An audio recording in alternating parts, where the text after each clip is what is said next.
Well, welcome everyone. Thank you for joining us for this ICAISA Associate Member webinar on the topic of uniting school communities in contentious times, navigating the election with restorative practices. My name is Bonnie Ricky, and I'm honored to serve as the Executive Director of ICAISA, the International Council Advancing Independent School Accreditation. Thrilled to welcome all of you here today for this important and timely webinar. So before I introduce our speakers, I want to start with a few housekeeping items. Our plan for the session today is to have our presenters share for the first part of the hour, and we'll do an interactive activity as well. And then we'll save the second part for some Q&A and discussion. Obviously, this session is being recorded, and I will be sending a link to the recording, and I will share the slide deck as well with attendees after the session. And finally, there will be a PDF of various resources that will be shared after the webinar as well. So I am so excited about today's webinar. First of all, the IIRP, the International Institute for Restorative Practices, was ICAISA's very first associate member. And so Julia and Mary Jo and their colleagues, Keith and Nikki and others, were really the first ones to launch ICAISA's associate member program. And we currently have 15 associate members with us. So we're delighted to have the IIRP as a continued associate member. Second, this topic couldn't be more timely. So how do we ensure that we are preparing all of our various communities and our various constituencies for uniting together regardless of the outcome of the upcoming election? And most importantly, how can restorative practices help us with that goal? Let me share a bit about our presenters before I turn it over to them. Many of you have probably met Julia Getty. She has attended several of the ICAISA meetings, and she has contributed significantly to our meetings. She is an instructor and an implementation coach with the IIRP. She has trained and coached public school, independent school, and college level educators, staff, and administration across the United States, and she's been doing that since 2019. Prior to that, she enjoyed a 10-year career in independent school education, teaching middle school wellness, and eventually serving as an 8th grade dean and director of secondary school placement. She earned a Master's of Science degree from the IIRP in 2012, and she became passionate about examining how restorative practices can help people who work or learn together bridge ideological divides and develop mutual empathy and understanding. So what a perfect background to have with us today. Thanks for joining us, Julia. And we also have with us today Nikki Chamblee. And Nikki has been an educator for over 19 years. Currently, she serves as an instructor and an implementation coach for the IIRP. And in this role, she provides training and coaching to support districts in effectively planning for the implementation. Also very important, and we're thrilled to have you here with us. Nikki's areas of focus is the interweaving of restorative practices with other district initiatives. She's licensed in New York and Texas in the areas of English language arts, special education, and English as a second language. She holds a graduate certification in restorative practices from the IIRP and is a restorative practitioner trained by the IIRP in basic restorative practices and in facilitating conferences. From 2017 to 2022, she served as a coordinator of restorative practices for 2 districts in the Dallas-Fort Worth area. So on behalf of ICAISA and our ICAISA community, we are delighted to have you both with us today. Thank you for being here. We're thrilled to have your expertise on this really important topic. And with that, I will turn it over to both of you, Julia and Nikki. Thank you. I'm going to bring up our presentation.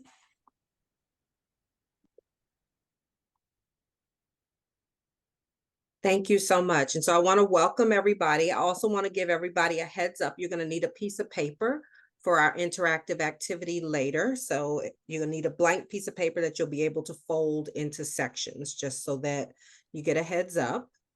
And the first thing we're going to do is we're going to do a check-in with each other. So what I'm going to ask you to do, oops, sorry, is drop in the chat your role and geographic location and one word or phrase to describe how you feel as you're planning to lead educators, students, and parents through the election season leading up to November. So take a pause and just start dropping that in the chat so we can see where people are from.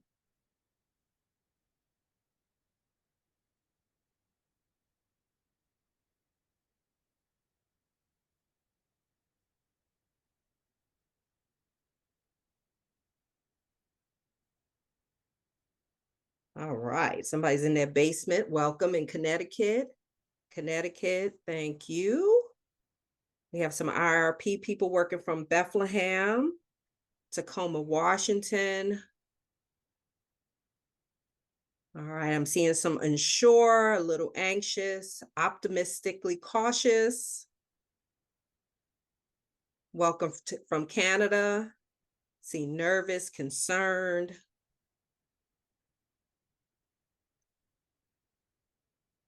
All right, let's see what we have. Concerned, anxious for our schools. Thank you very much for taking that time to check in. So I want to do a little bit of what we're going to try to accomplish today. So a couple of things we're going to look at. One is how can we lean into the practices and processes of restorative as we look at the upcoming election season? And also, what are some stages or steps you can take to prepare yourself, your work with other people in your community? And then we're going to leave some room for some questions and comments toward the end.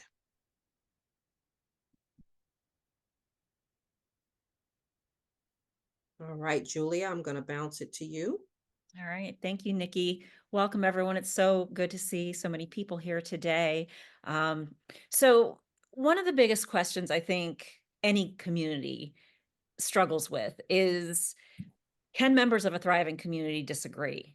And if so, how do we handle that? So I think Nikki and I are here to argue that not only can they disagree, but that it is an important part of being a thriving community.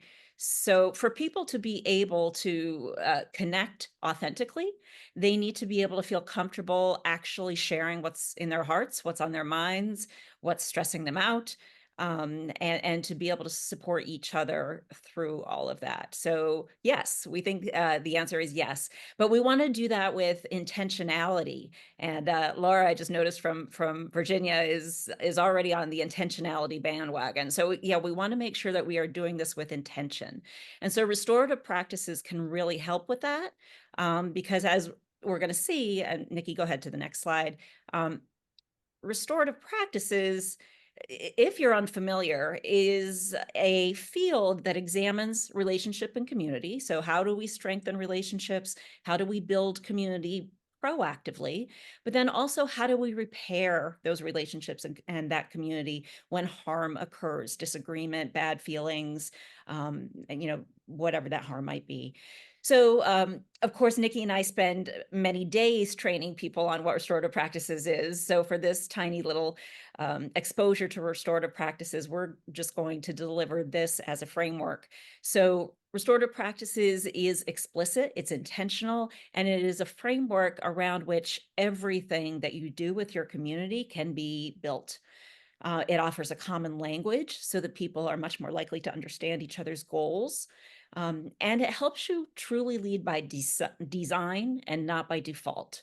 A lot of times, especially when something contentious happens, we find ourselves reacting instead of proactively figuring out how we can get ahead of it and create space for that contention that is going to be healthy and community building instead of divisive.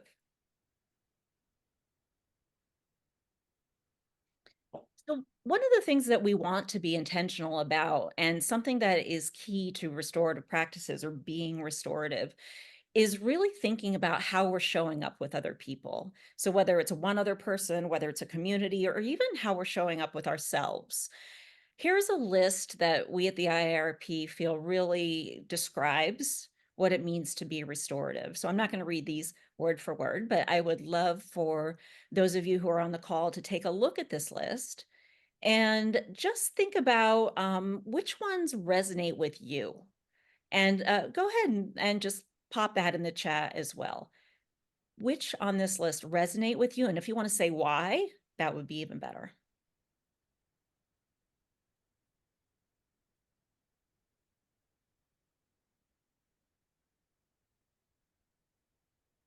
Authenticity, honoring dignity, even or especially with those we disagree with, compassion, humility, lots of compassion, voice, listening. Absolutely. So these are some of the things that we want to keep in mind as we're moving forward in this process, and we are thinking about how to intentionally create that space and structure for these discussions and for disagreements as they come up. Thank you. All right, Nikki, pass it back to you. Thank you. So I just want to take a few minutes to dig into an article that we really use at IIRP called The Science of Human Dignity. And so this article was a white paper written by John Bailey, our former president. And one of the things that happens in training is we ask people how they expect to be treated. And inevitably, these three things come up: respectfully, fairly, and like a human being. And so what he set out to do is to find out, what does that mean? And so what you discovered, if you dig down deep, is just that idea of honoring the dignity simply because we exist as human beings sharing the space. And so that began the process of looking at what are those universal human needs that people experience regardless of where they live, what their sexual preference is, what their economic status is. And so what he determined is that these three needs are voice, agency, and belonging. And so then the question becomes, how do we make sure that that exists in spaces where people are? And so we again return to restorative practices as a field in which we can begin to pull out practices and processes that help us to do that and also help us to determine if we're doing it well.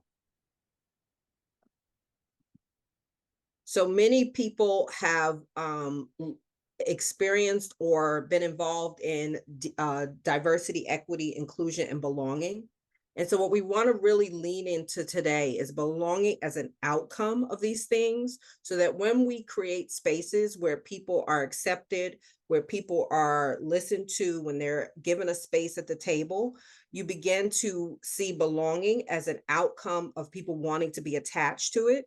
And so one of the things Julie and I have been talking about is some of the reason you get divisive is because belonging is such a strong need that people will sacrifice what might seem like common sense to us just to belong to something. All right, I'm gonna bounce it back to you, Julia, to break down belonging. All right, thanks, Nikki. So we do want to dive a little more deeply into this idea of belonging and voice and agency. And I do love this focus that so many schools are having on belonging as an outcome, as a goal.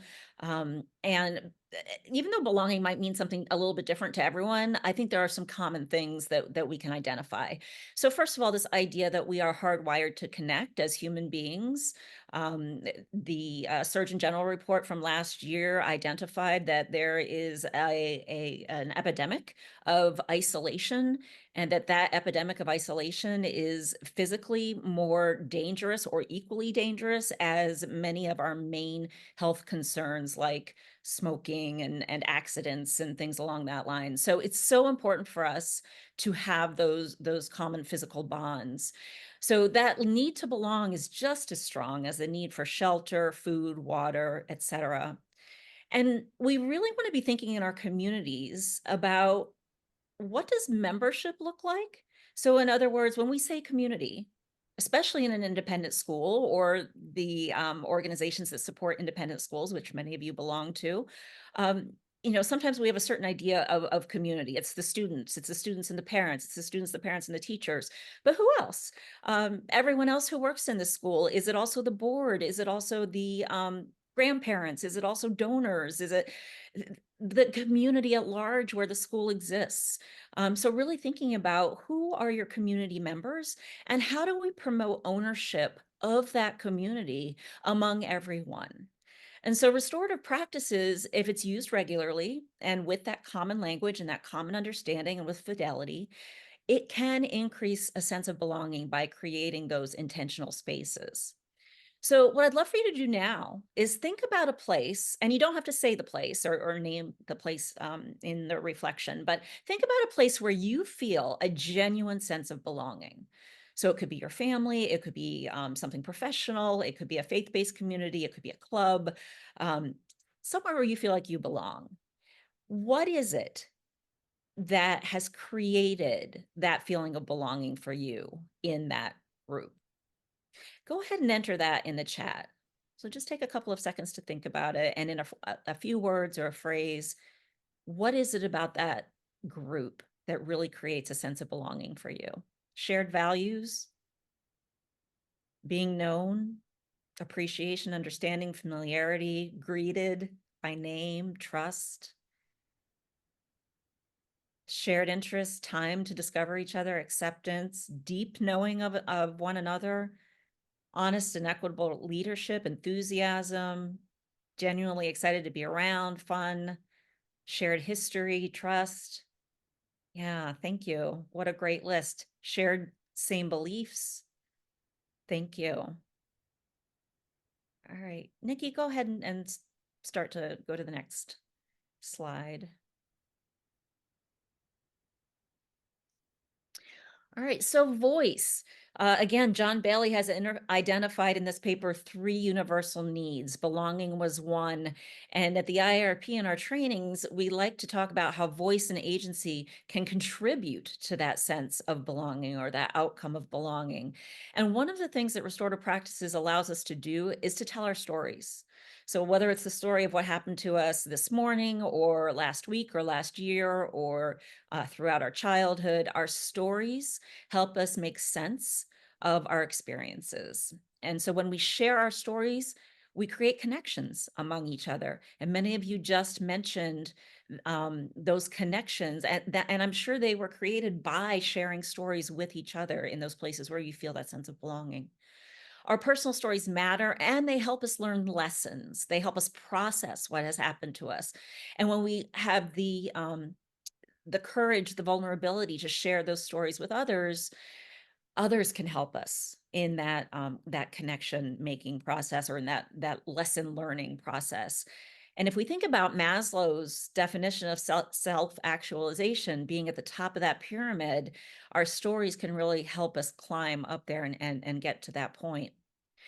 Restorative questions are something that can help us develop stories and give voice. So those are questions that help us think about what we're thinking, what we're feeling, help us really process what has happened. And then Nikki, is there anything else on? And then, yep, important when decision making, and especially when people are going to be impacted by that decision. So having a space for voice to be expressed, but not only expressed, listened to. So it's one thing to give everyone the space to say what's on their mind, but then are we actually listening? Are we responding in a way that demonstrates that we have been listening to those voices?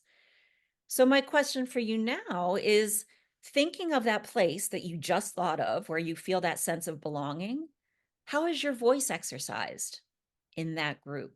Is there a certain structure? Is there a certain type of meeting or opportunity that is given for voice?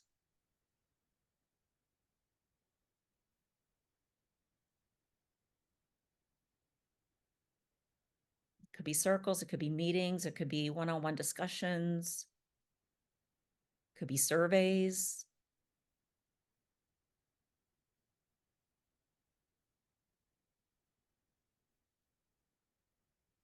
How do you share voice? Open door policy for leadership. Thanks, Nancy.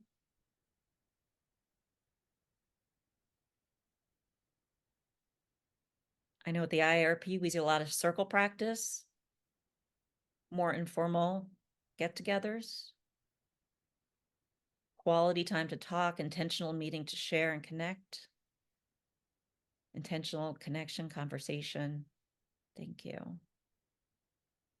All right, so let's move on to that third slide of agency. So if we're thinking intentionally about agency, what's really interesting about the relationship between voice and agency is that we like to think of agency as actually voice in action. So again, if you have voice, but nobody's listening to it, or nobody's giving that voice the opportunity to actually make change in your environment, then you don't have agency. So voice and agency really go hand in hand. And it's important to remember that we all have influence. And we really expect to have influence and inclusion in decisions that impact us, especially when we have information about whatever that decision might be that is being made. And we have meaningful knowledge and experience and expertise that could contribute to the decision-making process. We also need to feel confident that our relationships and voice are providing opportunities to influence our world around us. So again, that's pretty much the definition of agency. And agency gives us the opportunity to be able to process our affective reactions. So just like we are hardwired to connect with each other, we are also very emotional creatures. We are constantly having affective states that are stimulated by what's happening around us. And it's really important for us to be able to process those affects and those emotions with those around us. And when we do, it builds our relational connections even more strongly.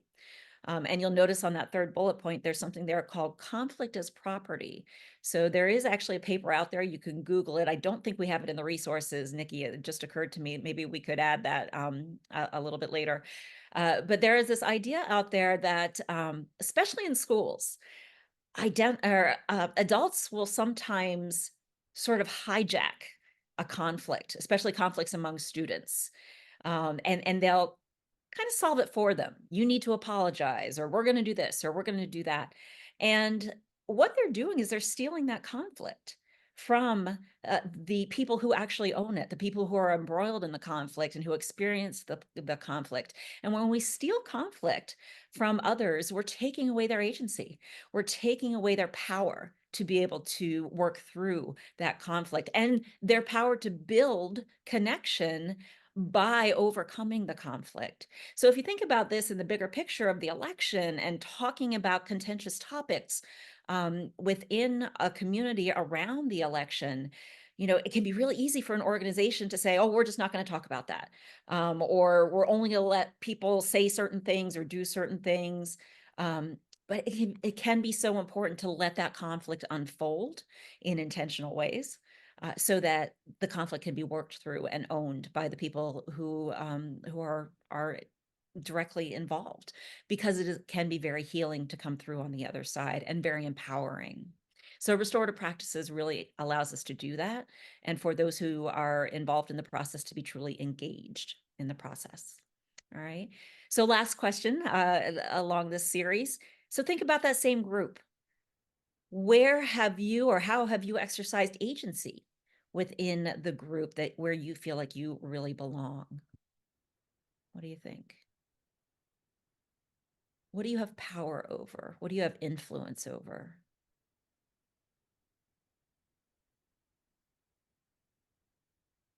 Trusted to make decisions? Thanks, Beth.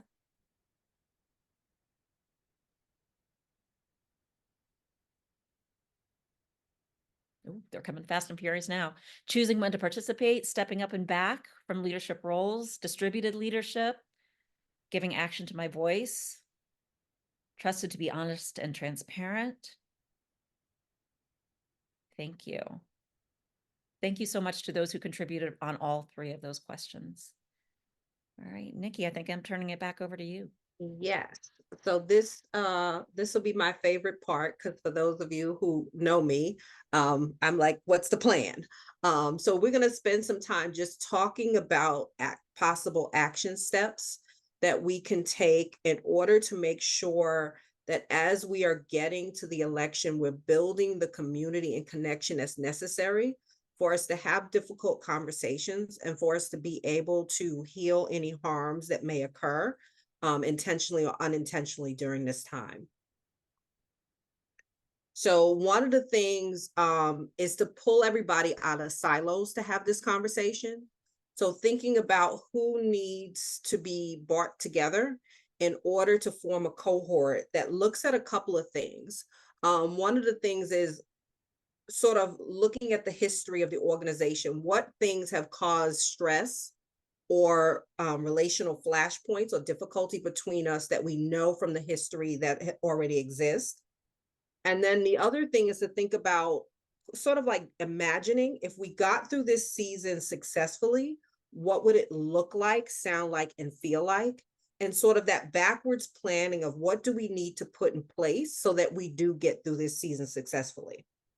And then the third thing is to really kind of process through our own internal feelings about the election season so that when we step into spaces, we've had time to process for ourselves. And then we can move forward to think about how do we bring other people into a space of intentionally engaging them so that they can support other staff and they can support students.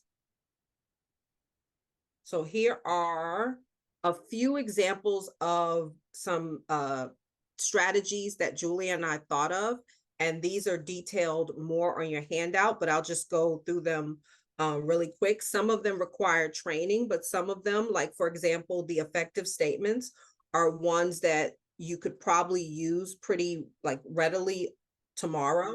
And they're very similar to I statements, where we name what we're experiencing, we name what we're observing, and then in a good situation, how can we continue to support what we're observing? And in a situation that might need change, we name what we need for the change.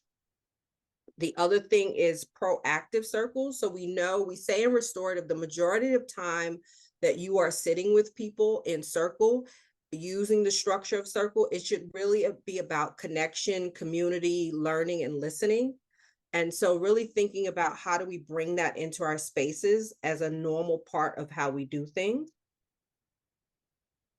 Then the third one, listening and circles of concern. So listening circles, we actually have a training for that and you'll see the link in the document, but it's an opportunity for people to simply be invited into space to share what they're experiencing and others invited just to listen.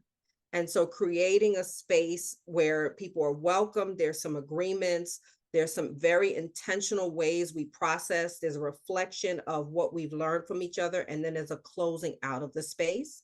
Similar to a listening circle is what we call a circle of concern, which is also designed to create space. And it has a structure of bringing everybody together, connecting everybody, collaborating on solutions, and then closing out. And just the minor difference is the themes are only collected when you're doing the collaboration, the concern and the collaboration round. The next one is the big thought. So if you have not checked out the resources at Facing History, we have included some links, but the big thought paper is useful if you want to give people silent space to process. And so you just take a text that reflects what it is we're processing through, and you either using a big sheet of chart paper or Google, you just have people kind of make notes and exchange ideas without there being a verbal exchange. So giving people space to share and exchange what they're feeling and thinking. And then the last resource, which we're going to practice with Julia, is some of the event processing techniques you'll find on UPenn's handout. And so we're going to practice one. It's just, again, an opportunity to structure the way that people are able to process through and discuss a difficult conversation.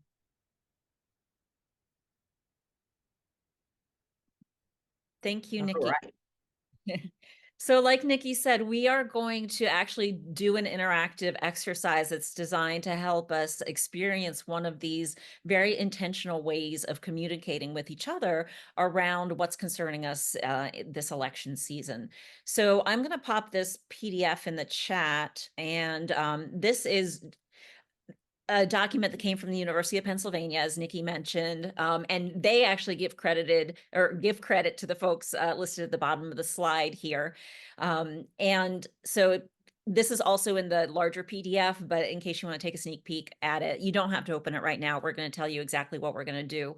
So in this exercise, we're going to have some opportunity to, in our large group here, do some reflection. This is where your piece of paper is going to start to come in. And then we are going to put you into some small groups. So breakouts of probably 3 to 5 people. And you'll have the opportunity then to have some small group conversations. And then we'll bring you back to the large group. We'll do a little bit more processing, go back into the small groups, et cetera. So each time we go back into the small group, you'll be back with the same small group. So you'll get comfortable with them today over the next few minutes. But here's what we're going to do. First thing that I need you to do is find that piece of paper that hopefully you were able to grab at the top of the hour here, and you're going to fold it into 4 quadrants. So fold it in half one way, and then fold it in half the other way. And then you're going to open it up so that you have the 4 quadrants. You can also do this with pen or pencil if you want to just draw, 2 lines on your piece of paper. So if you have these 4 quadrants, the first thing that you're going to do is, all right, on the upper left-hand corner, so your first quadrant.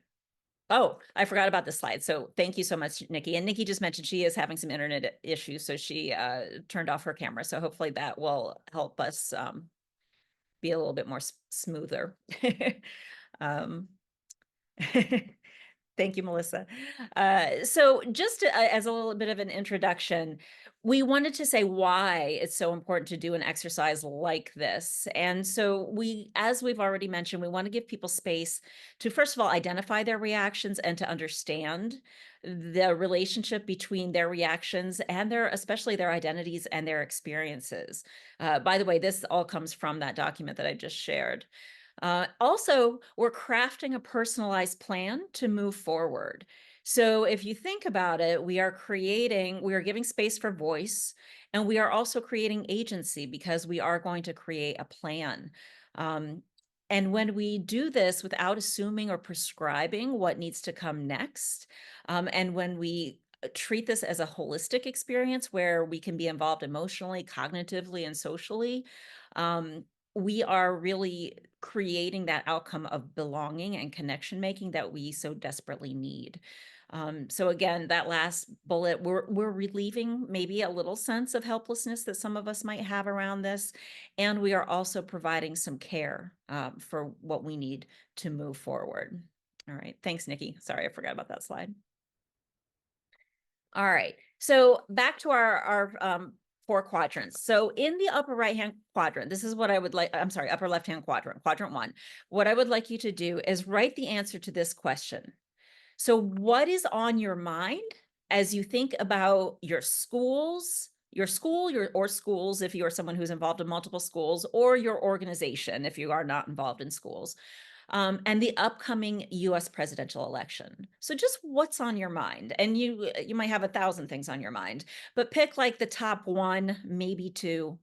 I know for me, I think one of the biggest concerns that I might have is what's going to happen after Election Day? How are people going to react? Are people going to accept the outcome for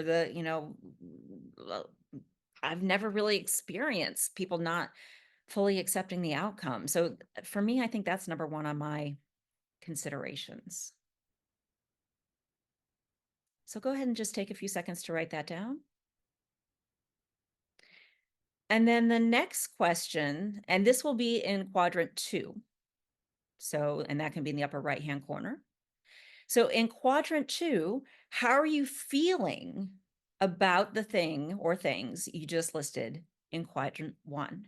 So these should be some feeling words. It could be nervous, excited, scared, anticipatory, confused, whatever it might be for you.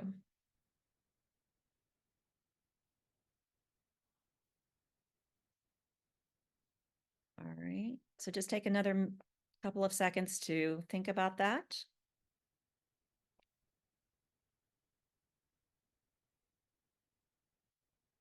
All right, and then here's what's going to happen next. So Nikki, how are we with breakouts? Are you good to go? Yep, okay. All right, so we're going to break you up into small groups. And the goal is to share with your group what you put in section 1 and section 2. And there's not going to be any discussion around this. So you're simply giving each other the opportunity to share what you have in section 1, what you have in section 2. And after someone goes, you can say thank you. But other than that, we're not going to respond. All right. Okay. And we're going to give, how big are Nikki, how big are the groups? We have 3 people. 3 people in each group? Yep. Okay. So we'll probably give you about 2 minutes, I guess, to do this. So everyone will have roughly 30 seconds, because by the time you get in the group and you decide who's going first, that'll take 30 seconds. So about 2 minutes to do this, and then we're going to bring you back for the next phase. All right. Off you go. Welcome back, everyone. So thumbs up if everyone had a chance to share their thoughts. Oh, I saw some. Keith had a thumbs down. Sorry, Keith. All right. Well, we're going to put you back in a few minutes. So if you need to like pick up where you left off, you can totally do that. All right. All right. So the next thing you're going to do is now in quadrant 3, so lower left-hand corner, I want you to think about, so just take like 2 minutes to think about how your reactions to your thoughts in quadrant 1, so your feelings in quadrant 2, to the thoughts in quadrant 1, how are they related to your experiences and or your identity or identities? Okay. So think, and everything that was just shared in the breakout, maybe that has influenced you or impacted you in some way, but not necessarily. This is you. This is you talking about your piece of it. All right. So your experiences and your identities that have impacted your feelings.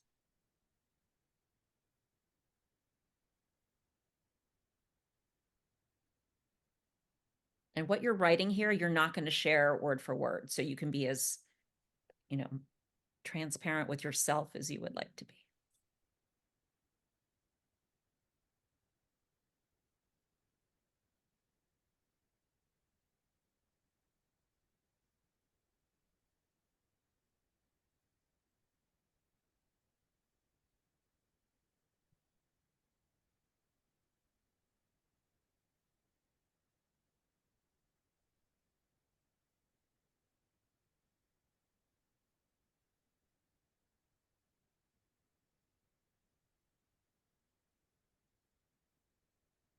I'm going to assume if you're still looking down that you're writing and still thinking.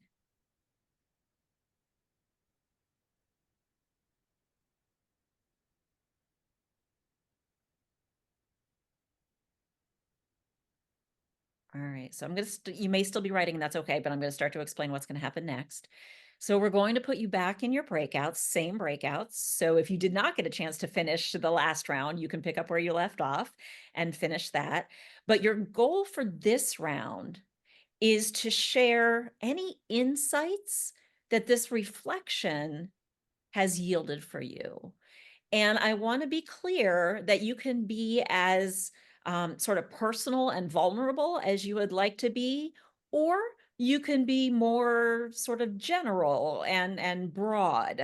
So in other words, you can speak more theoretically if you don't want to speak more personally. Okay, so your vulnerability level is completely at your discretion. All right.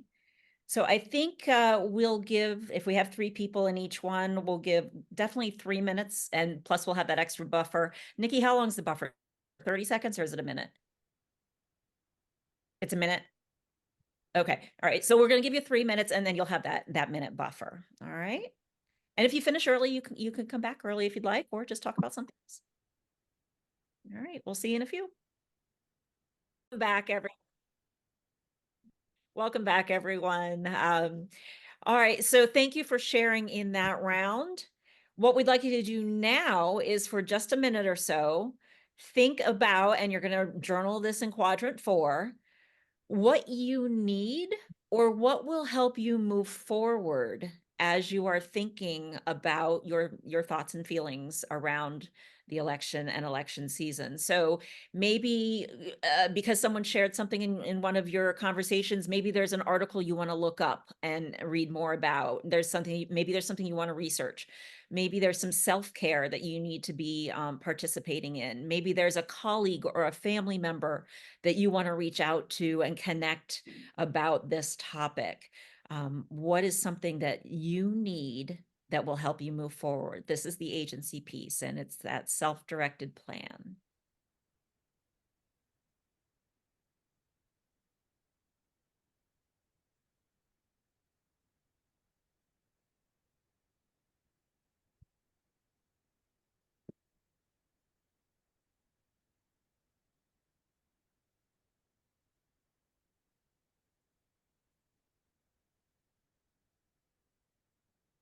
So we'll give you a few more seconds to finish that. And while you're wrapping up your thoughts, Nikki's going to put you in breakouts one last time. This will be a little bit quicker because we are coming up close to the end of the hour. So this will be another 90 seconds or 2 minutes with that buffer. Then again, just saying what we personally need to be able to do to move forward. All right. Oh. All right. So hopefully that was enough time for you to share your action step or steps for moving forward. So I do want to give folks an opportunity to just say a few words about this activity. So my question for you as a reflection, and if you could put this in the chat, that would be great. In a word or phrase, how did this exercise feel for you? And please feel free to be honest. I mean, if you hated it and it was nerve-wracking or whatever, please feel free to say that. So personal and welcoming. Thank you, Rick. Hopeful and transferable. Thanks, Laura. Great to see the same group. Grounding, challenging and supportive. Surprised and humbled by the direct connection between quadrants 2 and 3. Mm-hmm. Like the right to write responses as a teaching tool. Could share without disclosing a political position. Engaging and supportive. Thought-provoking. Supportive. Thank you. Thank you so much. All right. So thumbs up, thumbs down, or thumbs to the side. Was this exercise helpful? All right. Thank you so much. I am going to go ahead and turn it back over to Nikki then to wrap things up, including a section for Q&A. All right. So the PDF and the article on conflict will be shared out by Bonnie. And so I want to open it up for if there are any questions, you can drop them in the chat or you can just unmute yourself and ask them. So if you have any questions for Julia and I, this would be the time to ask them. And Nikki, I think you went out for a second when you were saying those resources Bonnie is going to send out yes, after the call. Thank you. Do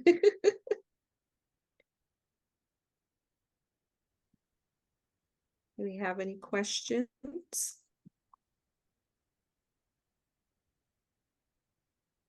Oh, Julia, we did a fabulous job. It's clear as mud, as Dr. Rundell likes to say.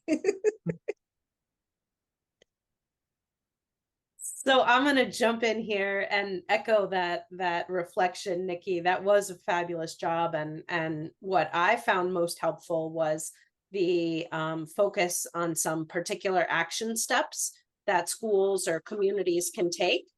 And I also found the activity really engaging. So thank you for offering that.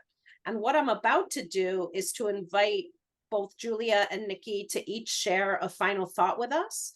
But before I pass it over to them for their final reflections, I want to just thank all of you for attending today. It's obviously been a very timely conversation, and ICAISA is so grateful for having both of you, Julia and Nikki, here with us today. I'll make sure that in the follow-up email you get from me with all the links to resources and a link to the recording, I'll make sure to also include contact info for both Julia and Nikki in case you wanted to follow up with any questions or follow-up reflections for them. So again, Julia and Nikki, thank you so much for being with us and for sharing your expertise on this really important topic. And I'm going to hand it over to the two of you for your final words. All right. Julia, would you like to tackle Christina's question? Sure. We were just discussing this during the last breakout. So, Christina, what we tried to do in this webinar was incorporate some things that didn't require restorative practices training. So, being able to just check out the resources we sent you, and that would be enough foundation. Now, things like affective statements and using and running circles and things like that, you probably would feel a little bit more comfortable with some restorative practices training. Obviously, that is part of what we do. So we wanted to both provide, sort of what the options could be with training, but also some options that would not require training. So I hope that helps. All right, thanks. All right, Nikki, bring us home. All right. So we're going to ask that as we exit out, that you just drop in the chat one thing that resonated with you after our time together. So one thing that resonated with you after our time together. So if you can just take a few minutes and drop that in the chat. And Julia and I want to thank you for being such great participants and cooperating. Yeah, great, both chat engagement and I'm sure small breakout engagement. Thank you. Nothing like a webinar that just drags on and on. So this was great. Thank you. We've got the need for compassion. Stakes and concerns are very high. Yes. So kind of creating space to bring that down. Connectivity.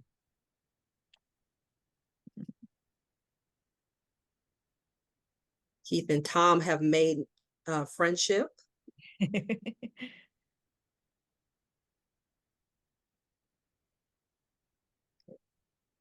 And I think Bonnie Bonnie will be sharing the slides as well, which will have Nikki and my email addresses on there. So if anyone has questions after this, please feel free to reach out to us. We'd be happy to connect. Good. We have different groups needed different things in 2016. The adults needed caretaking as much as the kids need to be ready to support different groups. Definitely. Yeah. Thank you. And Brenda appreciated the interactive activity.